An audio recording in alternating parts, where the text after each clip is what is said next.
Bismillah walhamdulillah wassalatu wassalamu ala sayyidina Rasulillah wa ala alihi wa sahbihi wa mawala. Alhamdulillah, initially we recited Surah Al-Anbiya, in which the first verses were in relation to Sayyidina Ibrahim alayhi salatu wassalam and his discussion with the idol worshippers and is establishing proof against them. And one emphatic way that he did this was by breaking the idols apart from the big one. And when they asked him, did you do this to our idols, to our gods, O Ibrahim? Then Ibrahim alayhi salam said, moreover the big one did it. Ask them if they speak. So this established proof against them that these idols don't even speak, and yet they were worshipping them, and that these idols neither benefit nor harm. So Sayyidina Ibrahim alayhi salatu wasalam said, woe upon you and what you worship besides Allah subhanahu wa ta'ala. Do you not have intellect to understand that these idols are not worthy of worship? So they said that Ibrahim alayhi salatu wasalam should be burnt in the assistance of their idols. That out of assistance of their idols they should gather a fire and burn Ibrahim alayhi salatu wasalam. The tafsir works mention that they gathered such a huge fire that they could not physically place Ibrahim alayhi salam into it. So they made a catapult that they would throw Sayyidina Ibrahim alayhi salatu wasalam from far into the fire. In the Quran, Allah subhanahu wa ta'ala states that we said, O fire, be cold and safe for Ibrahim alayhi salatu wasalam. So Sayyidina Ibrahim alayhi salatu wasalam, even though they threw him into the fire, was saved and was protected, and that fire was cool for him. It's mentioned within the narrations that Sayyidina Jibreel alayhi salatu wasalam came to Sayyidina Ibrahim and said, can I help? And Ibrahim alayhi salatu wasalam said, I do not have any need with you. And then Sayyidina Jibreel said, then ask Allah subhanahu wa ta'ala. And the words of Ibrahim alayhi salam in response were, Hasbi an su'ali ilmuhu bihali. His knowledge of my state is sufficient for me that I do not need to ask in his court when he is aware of my state. So Ibrahim alayhi salatu wasalam, we learn that trust in Allah subhanahu wa ta'ala from him, and it's from him that we learn the words of Hasbunallah wa ni'mal wakeel, ni'mal mawla wa ni'mal nasir. That Allah is sufficient for us and the best of protectors and the best of helpers. In the same way, the situation of Sayyidina Ibrahim alayhi salatu wasalam's children and the Prophets alayhi salatu wasalam from his progeny are mentioned, and specifically Sayyidina Ishaq alayhi salatu wasalam, and in the same way Sayyidina Lut alayhi salam and how he was saved from the tyranny of his nation. And Sayyidina Nuh alayhi salatu wasalam, Sayyidina Dawood and Sayyidina Sulaiman alayhi salatu wasalam, and the power and the control that Sayyidina Sulaiman alayhi salatu wasalam was given in terms of over the winds and over the creatures.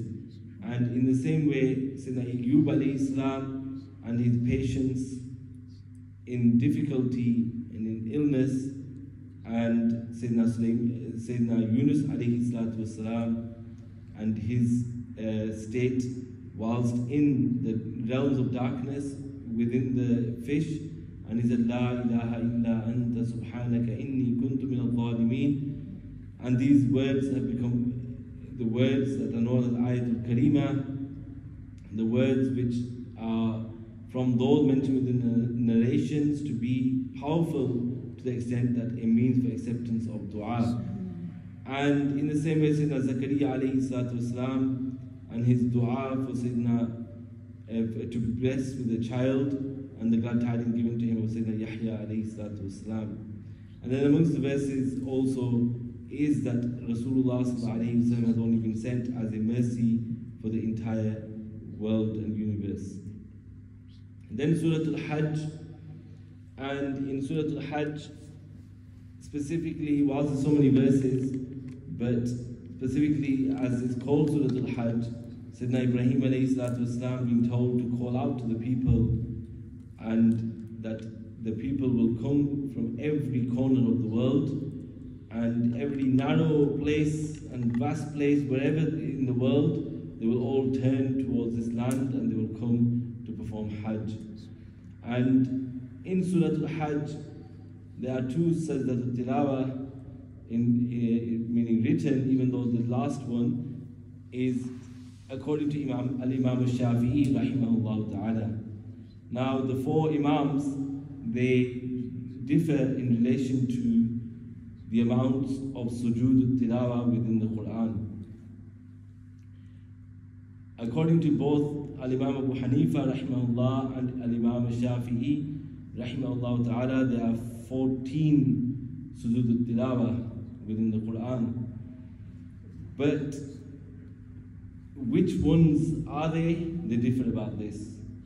And Imam Malik rahimahullah, according to him, there are 11 sujood al-tilawa.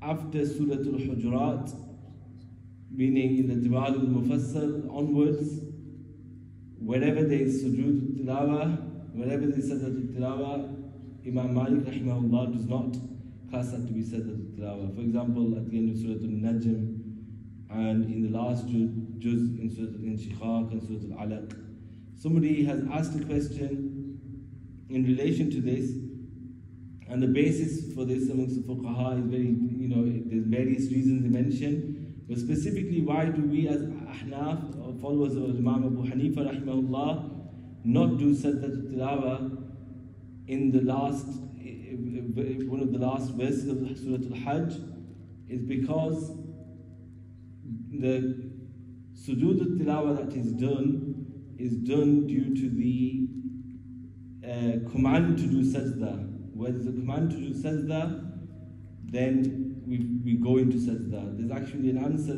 that we wrote and was verified by our Ustad, Qibla Mufti Shamsul Huda, Hafizahullah. I will send it inshallah to Sufi Sahib in relation to the wisdom behind sujood al-tilawa, why do we do it. But in terms of this, the verse that is towards the end of Surah Al-Hajj, it's the sajda of salah, according to us. And how is that? Ya ayyuhalladhina amanu ruk'u wasjudu wa'budu rabbakum. So ruku and sujood are mentioned. Therefore the command here is not to do sajda alone, but rather the command is to do sajda of salah along with ruku. And for that reason, we as Imam Abu Hanifa rahimahullah, his school, the understanding is that there is no sajdat al-tilawa at this point. In Surah Al-Mu'minun, there's many verses that we could turn to, but including specifically, there was an ayah in Surah Al-Hajj as well about the creation of the human being and the stages in which the human being is created and formulated, and how the fetus develops within the womb of the mother. These are concepts that science has learnt many years after, and Islam told us so many years before. But the key thing to remember is that the Quran is haqq, and science is often based upon theories. So we cannot make the Quran conform to science, but rather we will make science conform to the Quran. And lastly, we started Surah Al-Nur, and in the beginning verse of Surah Al-Nur is a condemnation of zina and the punishment according to Islamic law for zina, and also the condemnation of those who accuse others wrongfully of zina. And then specifically the last verses are in relation to Sayyidah Aisha as-Siddiqa radiyallahu ta'ala anha, and her purity from the accusations of the hypocrites and the mistake made by those blessed individuals who, sadly, a few of them fell into an error by following the footsteps in this way of and falling into the trick of the hypocrites, where they made accusations. But this was for us to learn. And then they did tawbah, those Sahaba who made this accusation, they did tawbah and were forgiven, and therefore they are free from blame after doing tawbah.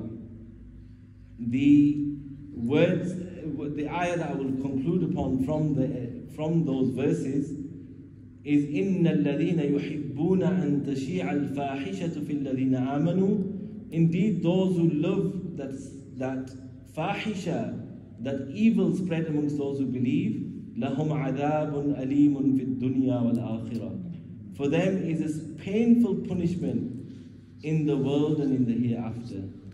وَاللَّهُ يَعْلَمُ وَأَنْتُمْ لَا تَعْلَمُونَ. Allah knows and you do not know. We live in a time of mass transmission of information, of spreading information, of often spreading gossip and spreading rumors and spreading things about others. Allah subhanahu wa ta'ala says those who love to spread this, for them is a painful punishment in the dunya and in the hereafter. Even the action of zina itself, those who are punished for this, when they have done tawbah, then one should not condemn them after their tawbah. Sayyidina Ma'iz al-Aslami radiyallahu ta'ala an was punished for zina. The Sahaba ridwanullahi alayhim ajma'een, some of them were saying words about Sayyidina Ma'iz al-Aslami. And Rasulullah sallallahu alayhi wa sallam said, do not say anything about Ma'iz al-Aslami, for he has done such a tawbah that if that tawbah was to be spread across the whole world, it would be enough for the whole world. So Islam does not teach despair. Even for that sinner who is punished, he faces a severe punishment.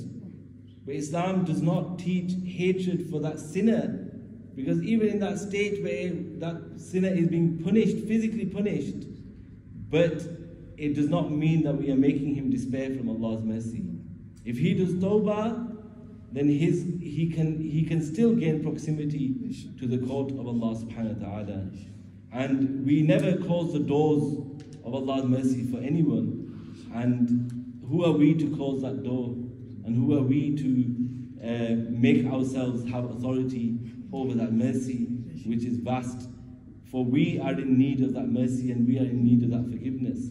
And we ask Allah subhanahu wa ta'ala to encompass us all with His mercy and forgiveness, and to protect us from these evils that exist within our society, and to enlighten our hearts and our lives and our graves with the Quran, with the nur of the Quran. اللهم صل وسلم وبارك على سيدنا محمد وعلى آله عدد إنعام الله وإفضاله سبحان ربك رب العزة عما يصفون وسلام على المرسلين والحمد لله رب العالمين.